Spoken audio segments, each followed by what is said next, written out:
Well, everyone, welcome to tonight's info session. We're going to be kicking things off in about 1 minute.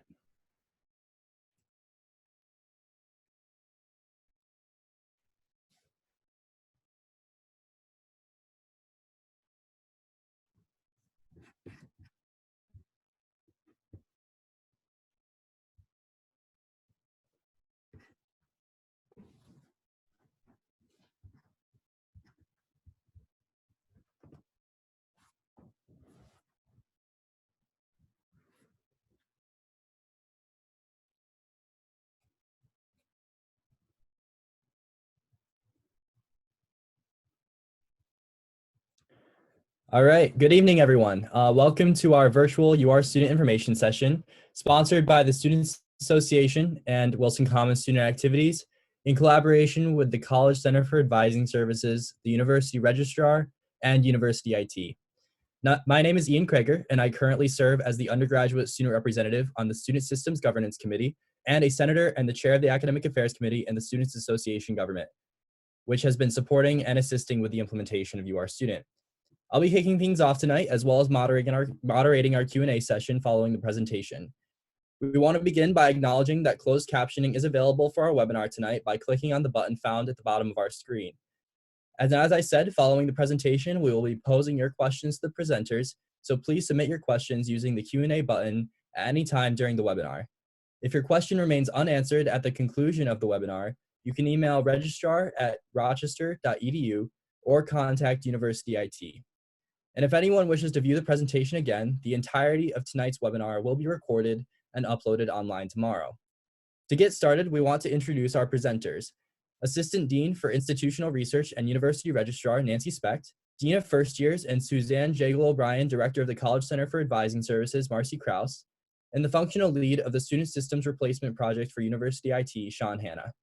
We thank you all for joining us tonight, and we also want to thank the staff of Wilson Commons Student Activities and the Office of the Dean of Students, especially John DeSaro, for helping to quickly organize this important event. And with that, I'll turn it over to Nancy Specht, who will be explaining how to prepare for course registration this semester. Good evening, everyone. As you've probably seen a dozen times in a dozen places, there are some activities that you need to do in order to be prepared for registration, which begins next week.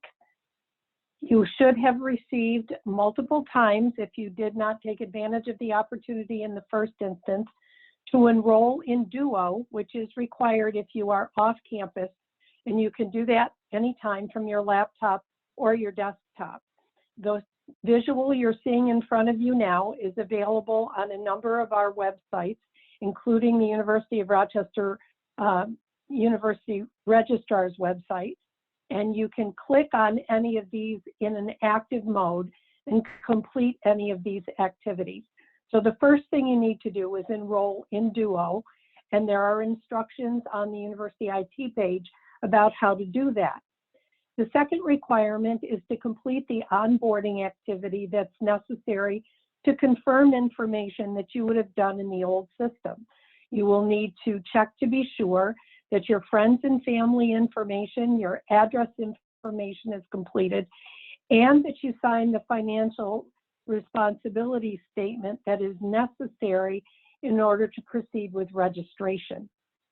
The next two steps are to actually register for courses during open registration, which will begin on April 20th for the Rising Senior class. And that activity has multiple steps involved in it, and Sean will show you what those steps are a little further on in our presentation. And last but not least, in the fourth step are a number of helps that you can use when you're preparing your course schedule to register next week.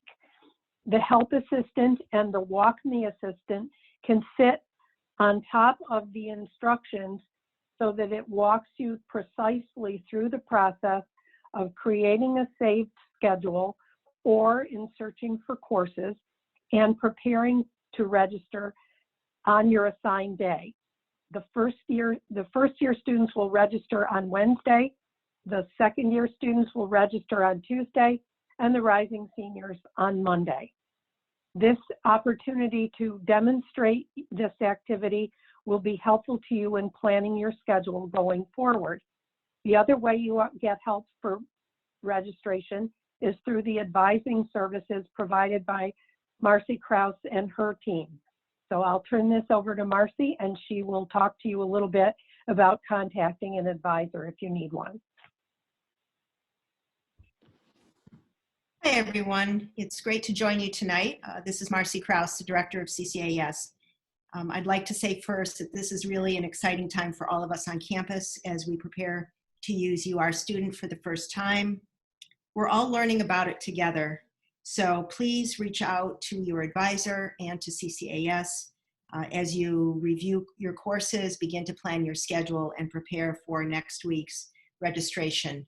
Please also remember that registration opens next week, but next week is not the only time to register for courses. Registration will remain open throughout the remainder of the spring semester and during the summer as well.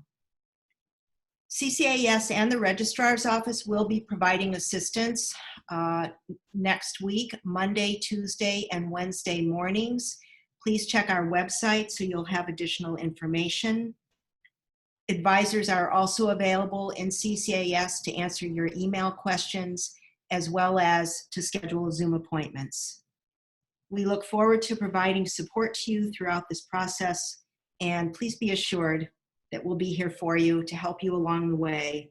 We've got a great team, and we're here to support you completely through the registration process. Thank you.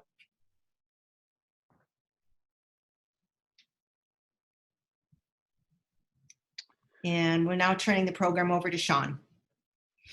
Hi, everybody. My name is Sean Hanna. I'm going to share my screen so that we can look at some screenshots of the system together. So bear with me for a second while I do that.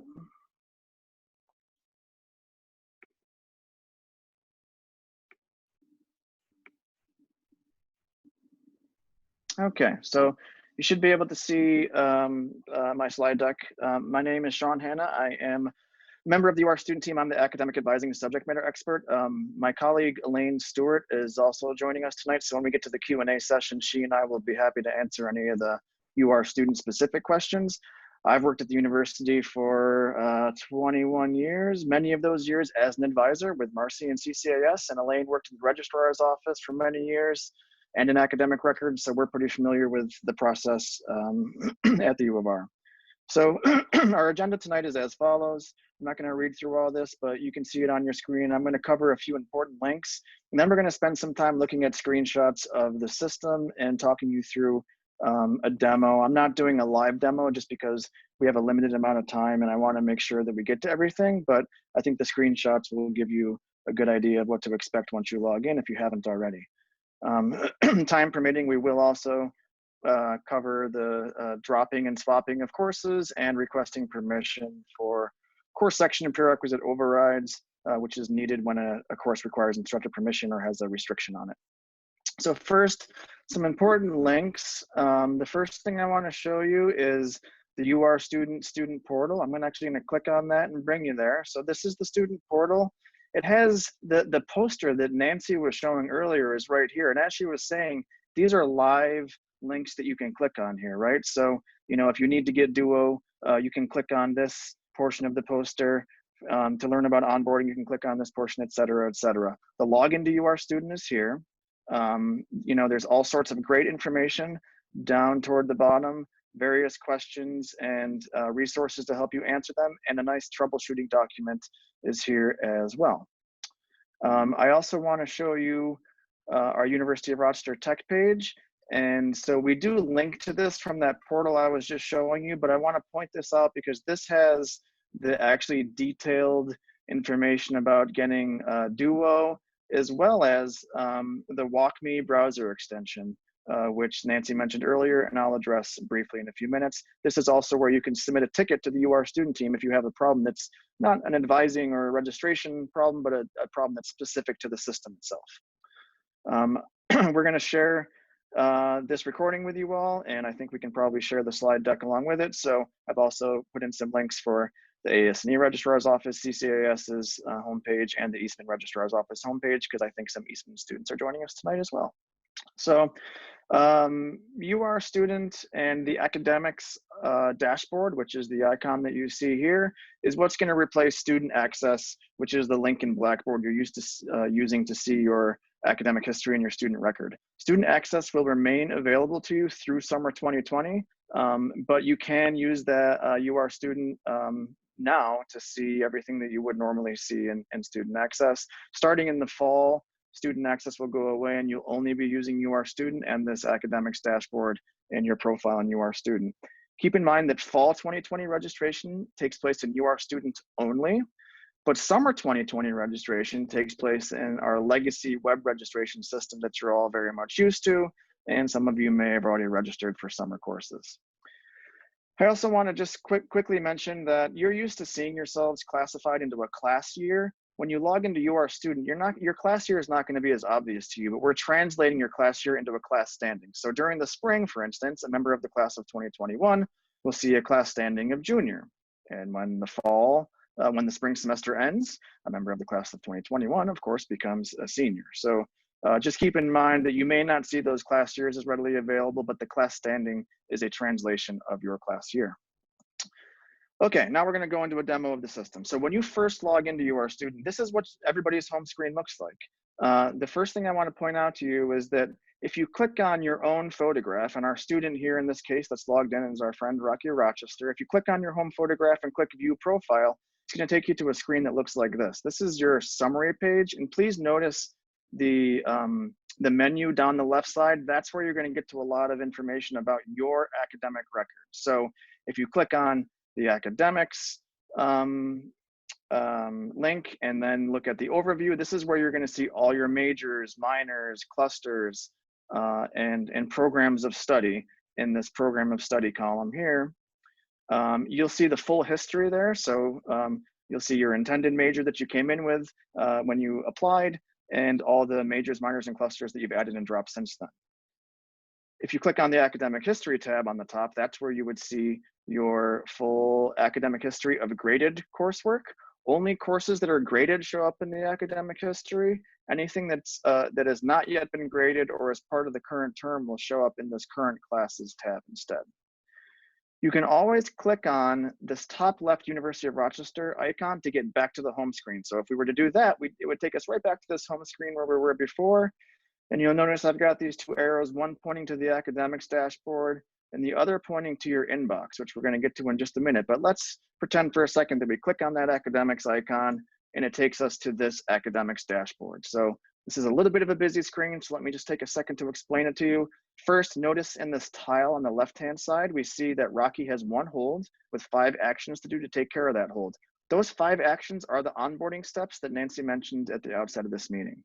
You can also see Rocky's hold, onboarding tasks not complete, down here on the bottom in this holds tile. You'll see all the advisors that you're connected to in the important contact support network area. If we were to, if this was a live demo, I'd scroll to the right a little bit and you would see the email addresses of those folks. And then I circled this find course sections report because we're going to come back to this pretty quickly. That's where you're going to find the fall 2020 course schedule in order to save classes to a schedule and to register. So the first thing to do though is we got to take care of this hold. So if you haven't already completed onboarding, you are going to go to the back to the home page and either click on the go to inbox link at the bottom left of the screen or on this little inbox icon on the top right of the screen to get to your inbox, to your onboarding items inside your inbox. And so that's going to look like this once you click on either of those parts of the previous screen. So you'll see that there's 5 items here. Each of these items you need to follow the instructions, click submit, and then click done to clear that item. Once you've completed all 5, the hold that we saw on Rocky's academics dashboard will be removed, and the student and Rocky would be eligible to register when the registration appointment opens. This first one, again, is that references that WalkMe extension that we've mentioned a couple times. WalkMe, again, it's a browser extension that allows us to essentially overlay some helpful instructions inside of You Are Student to help you along the way. So I do think it's valuable for you to actually follow these instructions and download that extension. It's going to help you when you try to create a saved schedule and register. Once you've completed all those onboarding items, you'll notice, so now Rocky's completed his onboarding items. He no longer has a hold. His 5 actions that were in to do are now actions completed. And now what we would do as we're preparing to either save a schedule or register would be to click on the Find Course Sections report over there. And that will take us to this screen. So the first thing that we need to do is select the academic period or the term for which we're looking for course sections. So you'll notice that, if I type in fall 2020, I'm going to get all sorts of different options because every school has its own calendar. If you're an AS&E student, you'll want to click on the fall 2020 AS&E calendar. If you're an Eastman student, you'll want to click on the fall 2020 Eastman calendar. Once you do so, well, actually, I'll also mention that you'll also choose an academic level of undergraduate, since I think all of you on this call are undergraduate students. That brings you to the report, which looks like this. You can use the facets, these subject facets along the left side to narrow your search down to the subject you're looking for. You can type into this text box down here, economics or psychology or whatever the case may be. And you can also type keywords or a course subject heading and number into this search bar in the middle of the page to find what you're looking for.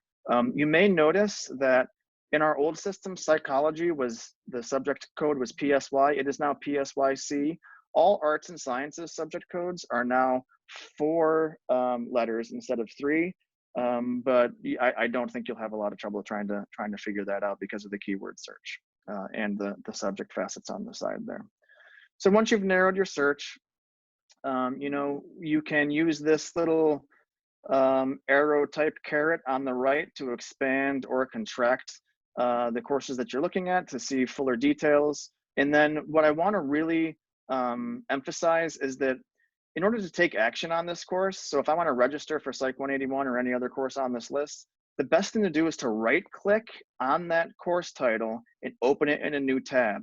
By doing so, you don't lose your spot on this report, and then you get to a page that looks like this, where you can actually take some action. So you'll see that there's this add schedule button here, and then we have a register button. Now this register button is only going to show up if the registration appointment for you is actually open. So, April 20th for the rising seniors, the 21st for the rising juniors, et cetera, right? Until then, you'll see a troubleshoot button here. But before registration begins, you can create multiple saved schedules that will make registration day easier. So let's talk about creating a saved schedule. So say I want to add this Psych 267 course to a schedule. The next page is going to ask you to either choose a schedule that you've already created or to create one. You'll have to indicate what term you're looking for and give the schedule a name. So here I just named this Fall 2020 version 1, and then you click OK.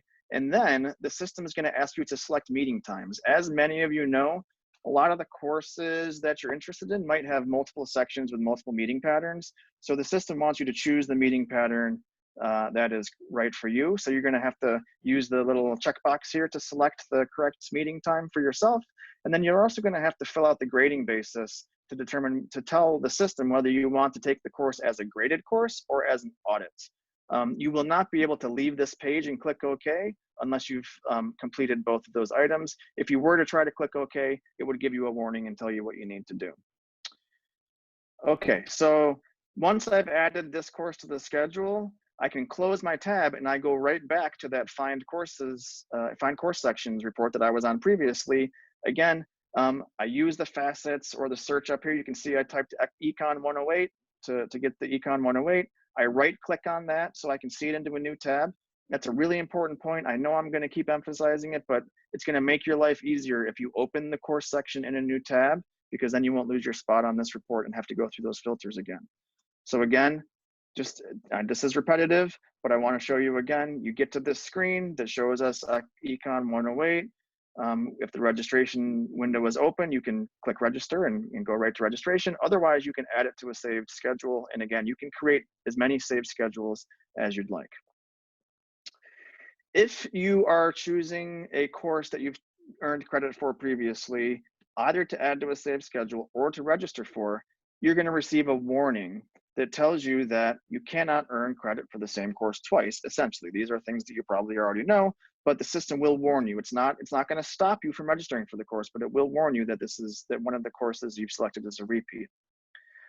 If you choose 2 courses that have a time conflict, the system will give you an error both in your saved schedule and in the registration process that will prevent you from having 2 courses in your cart that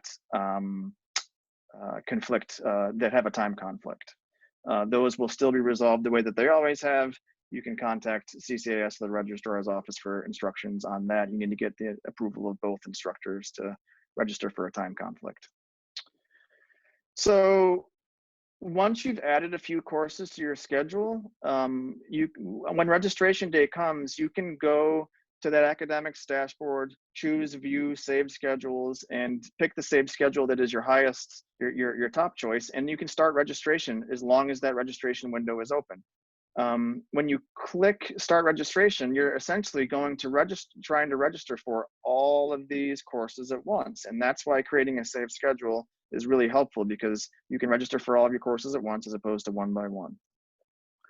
Once you're in the registration area, if you decide that you want to add additional courses, you can use this plus button up at the top of your course list to add additional courses, and you can use this little subtraction sign. When you hover over or click onto one of these courses, the subtract shows up, and you can take it out if you want to. Again, the system's going to force you to choose meeting times for all of the various sections. You know, some courses have labs, lab lectures, recitations. The system's going to make sure that you choose a meeting time for all of those sections inside the course before you can go on to register. But once you've done all that, you simply click the register button and you have registered for your courses. Do a quick time check here, 7:21, good. So we've got a couple extra minutes here, I think, so I'm going to show you a couple other things. So after you've registered, you can, again, from the academics dashboard, click on View My Courses, and you're going to see a screen that looks like this. If you were to then click on View Schedule, you actually get a calendar view of the courses that you registered for, which is pretty nice. Your advisor can also see your schedule and the calendar view of your schedule. Back to that View My Courses page, if you scroll a little to the right, you're going to see 2 buttons during the drop add period: Drop and Swap. Now, Swap is really cool, actually. So what Swap does is it allows you to, in one action, add a course and drop a course. So you'll remember, many of you in the old system, sometimes you'd want to add a new course, but you weren't always sure if there were still spots in it, but you were up against the cap, so you had to drop one to add another one. This eliminates that problem, because you can use the swap button and then add a course and drop a course at the exact same time. You can also just drop a course if you'd like to, and then go back into the system and find a course and register for it if that's what works better for you. But I think the swap functionality is really cool. I also want to mention that sometimes you'll come across a course that requires an instructor's permission. Maybe you're a first-year student trying to take a course that's not eligible to first-year students. Maybe you're trying to register for an upper-level writing course in a department that requires the instructor's permission. In those cases, you're going to go to your academics dashboard and click on this request course section and prerequisite override. From there, you will choose the course and the section that you're interested in. So in this case, Rocky was trying to register for research methods of psychology, the writing section. You know, he goes in and puts in the course, puts in the section, and then is prompted to add some text to tell the instructor of the course why Rocky should be allowed to register for it. It's very, very important that when you do this, you put some good context into this box. You know, what's your major? How many courses in that department have you taken previously? You know, whatever it is that you think the instructor should know to make a decision on whether or not to let you into that course. Once you have completed it, you can go ahead and click submit, and that goes off to the instructor. If the instructor approves your entry to that course, you'll get a notification, but you still have to go and register for that course by going and finding it through the Find Course Sections report and clicking that register button. It doesn't register you automatically when the instructor approves you. And so that was my presentation. Again, I want to reinforce that for all questions related to you, our student, this portal is a really, really useful page. We've created PDFs and videos to try to answer almost every question that you might have, at least every question that we could think of that we thought you might have. There is also a version, a longer version of this slide deck available here in PDF form. And so where'd that go? So yep, so here we go. So all the slides I'm showing you today are also available from that student portal right here. And in fact, there's a few more slides in that area than there are from what I've shown you today.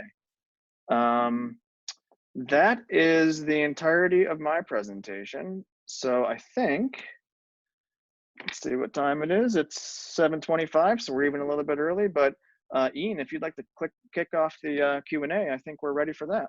Yeah, absolutely. Thank you, Sean. So for those who joined us late, my name is Ian Krager. I am the chair of the Academic Affairs Committee in the Students Association government. I'll be moderating the Q&A session, which we wanted to save as much time as possible for that. So we're going to ask as many of your questions as possible. Please feel free to use the Q&A button at the bottom of the screen to ask your questions. But if at the conclusion of the UR Student webinar tonight, your question hasn't been answered, definitely use those resources that Sean talked about, or submit your question to registrar@rochester.edu. So I'm going to start by posing this question to our panelists. We've gotten a lot of questions about the registration schedule, which obviously has changed a little bit this year in comparison to the recent years. So can somebody talk a little bit about how the registration schedule has changed, what it will look like this year, and also when Take 5 students will be registering? So Take 5 students, I mean, correct me if I'm wrong, Elaine or Nancy, I think they register the same day that the rising seniors register. Am I correct about that? Yes. Yep. And yeah, the second, Sean, I've been trying to answer questions as we go along. So the second question was more about the birthday breakdown. We've received it multiple times in the question thread.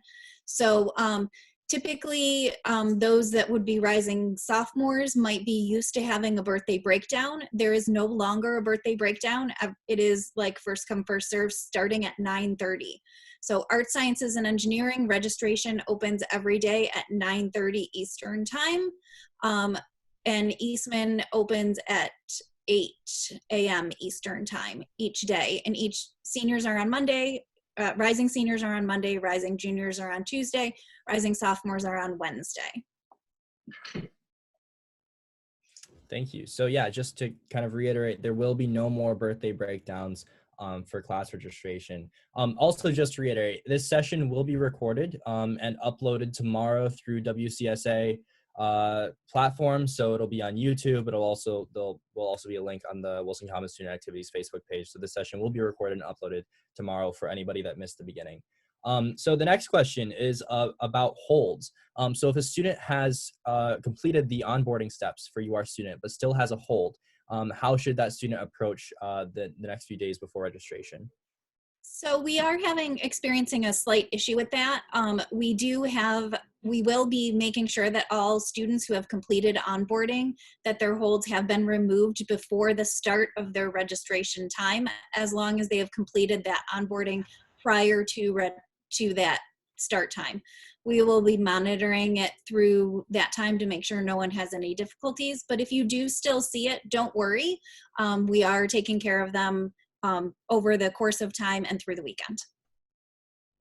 And then if you, there may be other types of holds that a student might have. So if you see that if you're an AS&E undergraduate student and you see an advisor hold, your advisor needs to lift that hold the same way that they always have. They don't have to do anything different than they have in the past. They use the same old system they used to.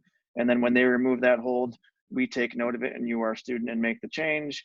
If you have a bursar hold or something like that, that is preventing registration, of course, you would need to contact the appropriate office. If it's a past due balance hold to the bursar's office, you would contact the bursar to discuss that.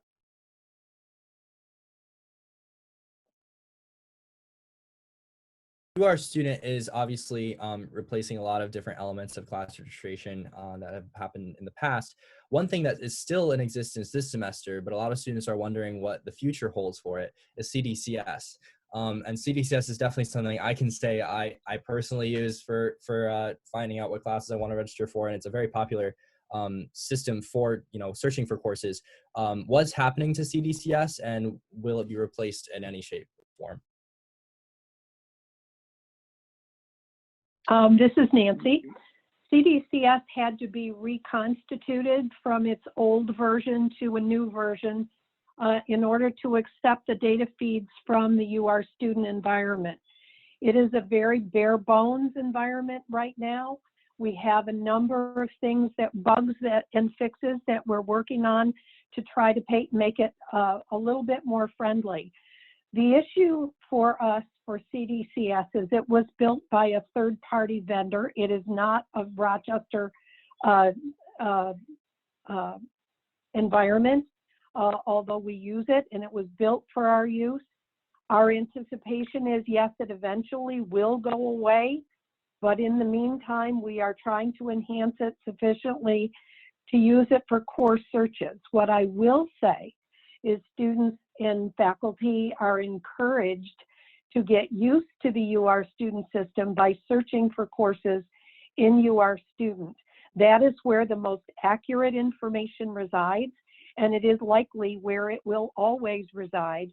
And it is true that within probably 2 years or so, CDCS will likely go away. All right, thank you. So what should a student do if they're encountering some issues or errors with UR student? Obviously, there's ways to reach out to UR student project team, but if they're finding that some of their records might be wrong or things like that, what steps should they take in that situation? So if a student finds that, go ahead, Sean. Go ahead, Nancy. Okay, well, so if a student finds that there's some information about them that they see in the system that doesn't seem correct, like maybe they've got the wrong class standing, or I don't know what, something else that looks funny, the student can go to the student portal and click this submit a support ticket link, and it will lead you through the process of submitting a support ticket so that you can then and this ticket comes directly to folks like Elaine and I who work on the UR student team, and we will get back to you as quickly as possible once you've submitted that ticket. The other thing that a student might want to do in terms of troubleshooting is, let me get back to that portal real quick. There is Elaine and some of the other folks on our team created a really great troubleshooting document, and so I think viewing if it's registration that you have trouble with, clicking on this view our troubleshooting registration training reference, I think this would also be a useful tool for people to use. But again, all the resources, next week, the UR student team, the registrar's office, and CCAS are all going to be working together to provide support to you. So there will be opportunities to connect with any of us through Zoom. Great. So what if a student is in the ASNE or an Eastman student and they're trying to register for courses at the med school or at Simon or another school that they're not the student in? How would they go about registering for courses outside of their school? So the UR student product does have there are some limitations, right? So arts and science undergraduate students can register for undergraduate Simon courses and School of Medicine and Dentistry courses that are open to them. But if they are attempting to register at a school that they are not eligible to register for, those registrations would need to go through the registrar's office. If they are searching for them, you will need to remember that each school has their own calendar. So if you're an Eastman student, you would look for the Fall 2020 Eastman calendar. If you're looking to register for a School of Medicine and Dentistry graduate course, you would look for the Fall 2020 School of Medicine and Dentistry calendar. The undergraduate Simon courses are attached to the Fall Arts and Science calendar. So you just need to be able to find them. If you're eligible, you will see eligible listed on the course, and you can either add it to your schedule or register for it once registration opens. Great, thank you. So if, there's a lot of questions about kind of what will happen if a student is has a created schedule, but one of their classes is full when they go to register for the class. So if they're, a rising junior, a rising sophomore. And so are the courses going to be updated live to make sure that the numbers are accurate as students register? And what will happen if a student has created a schedule, goes to register for a course, but it's already full? Yeah, so in Elaine, feel free to jump in here, but the course capacity is live. So if a student 10 seconds before you registers for a course and that course has now met capacity, when you go to register and submit your saved schedule for registration, it's going to give you an error telling you that whatever Psych 181 or whatever the course is at capacity and you cannot register for it. So at that point, you would click the little minus sign and remove that from your schedule. You could replace it with something else, or just submit the rest of your schedule and then go back and find your fourth or fifth course later on. Okay, great. And this might already have been attached a little bit to an answer that has already been given. But a lot of times students are finding that the courses that they're going and searching for have a different title than the actual title of the course. So is that problem going to be corrected soon, and what title should students refer to when they're actually going to search for courses and register? So students should be looking for the course section title when they're looking to register for a course. The data that was brought into the system does go for a longer time frame. So over the course of time, course titles have changed.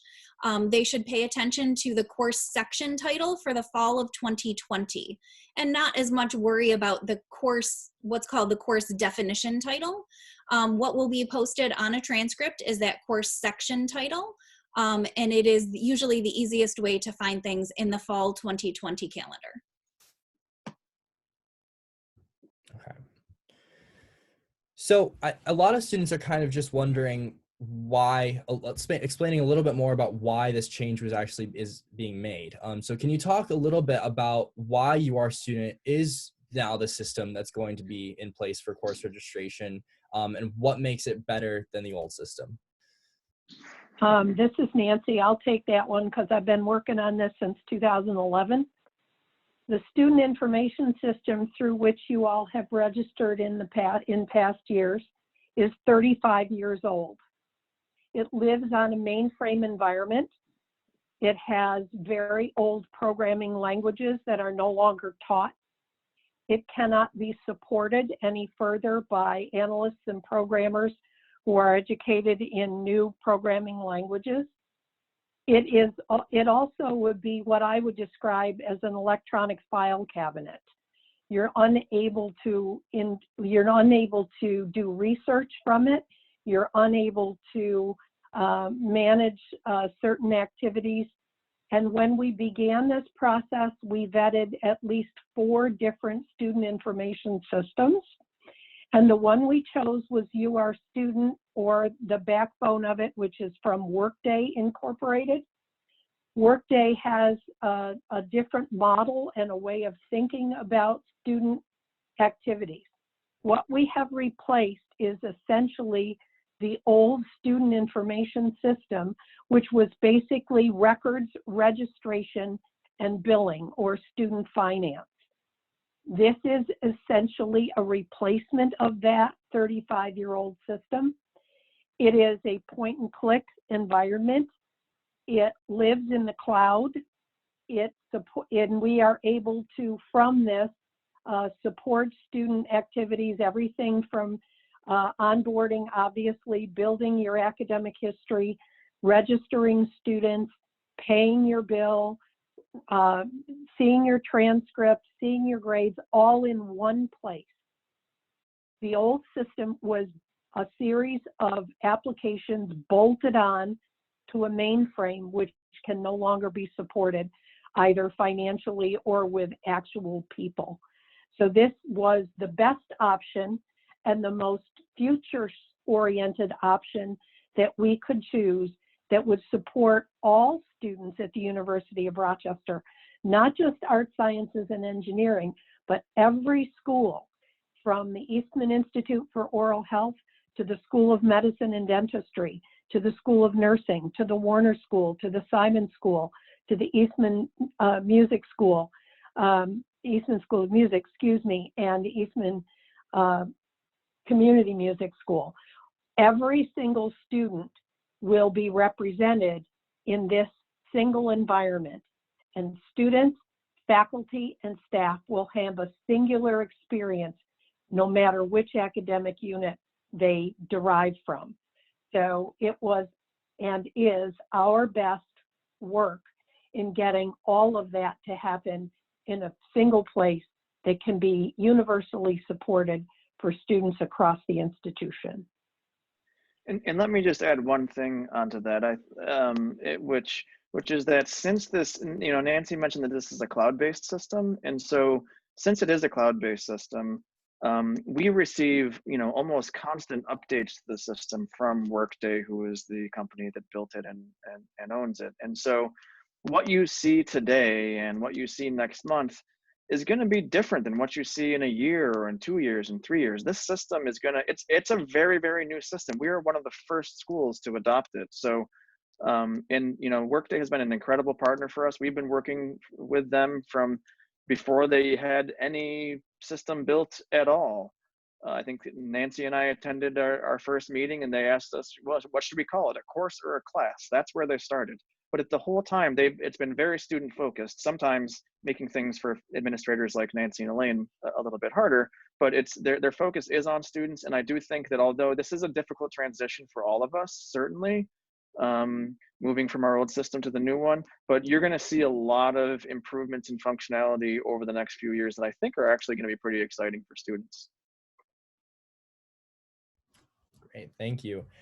So obviously, sophomore major declaration is a pretty big time for sophomores. So obviously, given the virtual environment that we're now in and the transition to UR Student, first of all, is the sophomore major declaration at all different this year? And second of all, do sophomores have to declare their major before registering for courses in UR Student this semester? I can go ahead and take that. This is Marcy Kraus from CCAS. And many students have already been using the online major declaration form. So that form is available and students are able to complete that form, submit it online to the department, and declare their major as they have in the past. Students are not required to declare their major. Sophomores are not required to declare their majors before registration. If you haven't declared your major, it's always a good idea to check in with your undergraduate advisor or with the department where you intend to major to make sure that you have the best information possible for planning the courses that you need for the fall semester. And those of us on the UR student team will be working with Marcy and Nancy and the rest of the folks at the college in order to move the major declaration process into UR student. When that's going to happen is a little bit up in the air right now. We do need a few pieces of missing functionality in order to fully pull this off and make sure that your departments can approve a major declaration and have what they need to do so. But I would say that within the next year or two, my hope is that we can work with the college to move major declaration directly into UR students so that would be the place where you actually kick off that process, whether it's a major, minor, or cluster. Kind of on that same vein, will overloading be any different in UR student this year than it has been in past years? Students are able, this is Marcy. Students are able to register for up to 23 credits in the online UR student system. And what about course prerequisites? Any different this year than past years? There is no automated checking of course prerequisites at this time. I would expect that over the next year, you will start to see that. The only kind of restrictions that are being checked are if you're in a specific class year, In that respect, you know, if it's not open to seniors, it wouldn't be open to seniors. So just this asked a little bit similar to this question a little earlier, but if a student has had a saved schedule and they go to register with that saved schedule, but one of their courses is full, will that entire schedule be rejected, or will that part of their schedule be, you know, registered for, and then just the one course that was full they're not able to register for, or will it be the entire schedule that won't go through? No, it'll This, allow, go ahead, Elaine. sorry, it'll allow the registrations that are available to go through and complete, and it will just tell you the one course, let's say, that was full, that it was not successful. The remainder of the schedule will be completed. And what about Blackboard? Obviously, we talked a little bit about CDCS, and we mentioned a little bit about student access in Blackboard, but a lot of the components of Blackboard, you know, we're talking about two different systems, but what is anything changing in Blackboard, and what's changing in Blackboard? Nothing for students is changing in Blackboard, so you will still use it to get course information from your instructors. You will still use it possibly to do labs. Everything that you would typically do in Blackboard for a course section will still be there. You, though, towards the end of the summer, will no longer be able to see your student record through student access, which is kind of bolted onto Blackboard. You would be expected to go into UR Student to see that information. So in UR Student, some courses have a workshop attached to the lecture session, and the workshops are labeled either A and B. How will a student know which workshop or lab or whatever to select if they're still if they're registering for a lecture that has those components with the course? So typically students would be expected, if they're registering for a lab lecture A, to also register for lab A or workshop A. They are connected, and if you look at courses, some of them are connected, not all of them are connected. Actually, a small number of them are connected. But if you look in UR Student and you look at the description of the course, so you click into the blue hyperlink, if they are connected, you will see right on that screen which sections they are connected to. So if you are registering for lab lecture A, but also then have to take either lab A, the remaining sections of lab A will be displayed for you, so you can see which ones you would choose from. Great. And a little bit on the schedule part again, is there a way to create a backup schedule so that if some of the courses that you weren't able to get into, then you could automatically go to a second schedule that you created to register for those courses? Yes, that's right. There's no limit to the number of saved schedules that a student can create. So, you know, when we showed the screenshots of the demo earlier, you know, Rocky Rochester had fall 2020 version 1, but he could have version 1 through version 20. I don't know that would be all that helpful, actually, but yeah, I think it's useful to create a few versions of your schedule, especially if you know that some of the courses that you're interested in tend to fill up, or you're just maybe you're just uncertain and still trying to figure things out.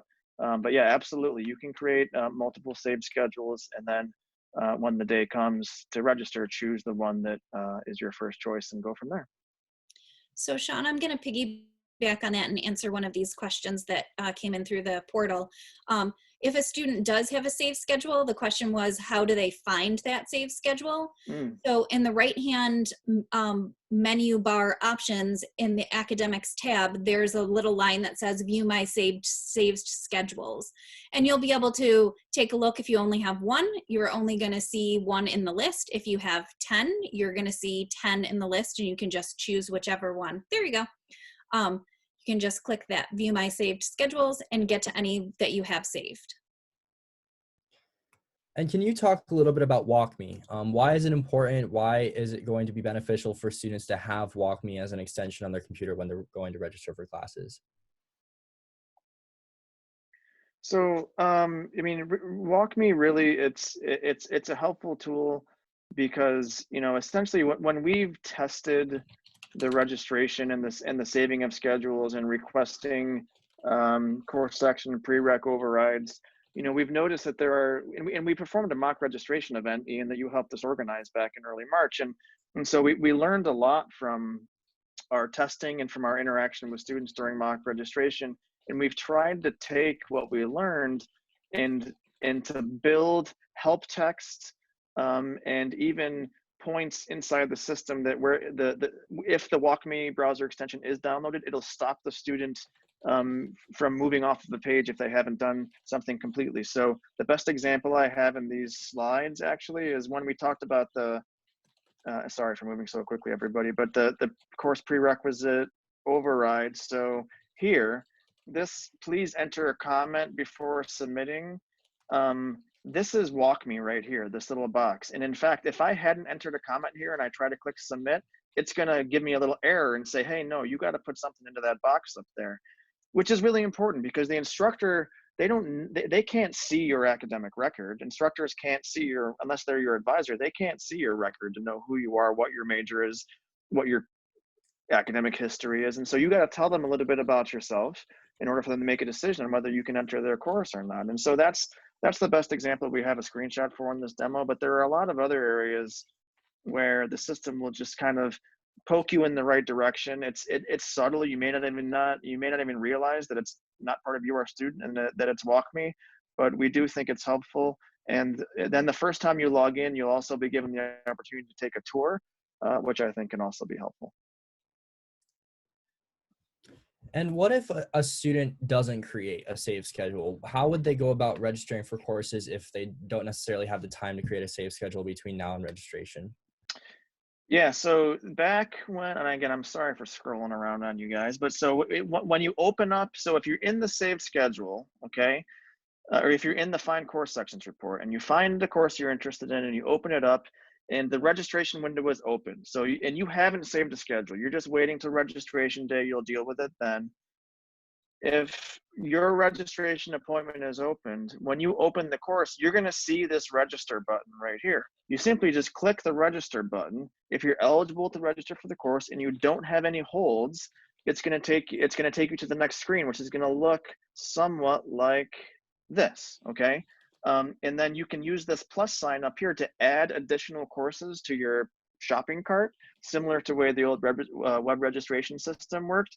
And then once you've got your the courses that you want to try to register for, you can click register, or you can just go one by one. You could choose the first course, come in and click register, go back and find another course, go in and click register and do it that way as well.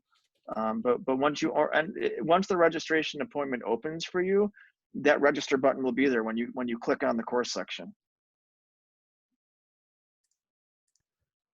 Okay, great. So it looks like, and one more thing about that, actually, I'm sorry to interrupt you, and one more thing is that sometimes when you're looking at a course section, it'll tell you that you're eligible, but then when you go to register for it or add it to a saved schedule, well, especially if you go to register for it, it might tell you that you're not.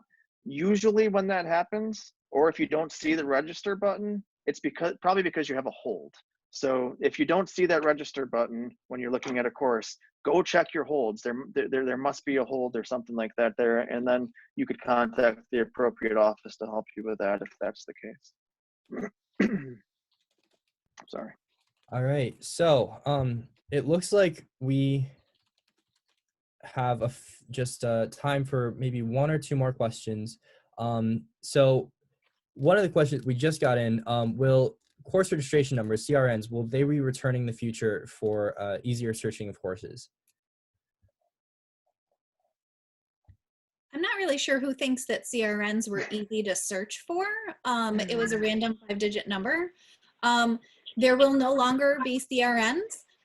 It will be the combination of the term that the course is being offered plus the subject, course number, and section number make it unique. So no, there will not be CRNs in the future. It will always be course subject, course number, and then a section number. And then finally, I know we mentioned that in You Are a Student, you are able to register for up to 23 credits right now. How would a student go about registering for over 23 credits? This is Marcy. I'll go ahead and take that one. So students would need to use the online version of the drop add form in order to register for more than 23 credits. We'll give you temporary overload approval at the time of registration. And then once the end of the semester, rolls around, we'll be able to check your GPA and make sure that you're still eligible to overload. I will mention as well that given this unusual semester where some students or many students are opting not to have any courses on the graded, receive any grades this semester, we're going to look at overload criteria in two ways. We'll either base it on your fall semester GPA, your fall 2019 semester GPA, or if you do opt to receive grades in all but one of your courses this semester, so we would allow one pass-fail course, if you will. You could also use your spring semester GPA to qualify for overloading. Sorry if that's a little confusing. You can contact us in CCAS if you need further information. All right, thank you so much to all of our presenters for joining us tonight. If you have any other specific questions, definitely reach out to either the CCAS for advising or your specific advisor. You can also reach out to the registrar at registrar@rochester.edu for any issues or questions about registration itself. And you can also reach out to University IT for any technical issues you might be experiencing with your student. So with that, again, thank you to all presenters for joining us tonight, and thank you to everyone who joined us for the presentation itself. With that, I'll end it there. Thank you all. Thank you. Thanks, everybody. Thank you.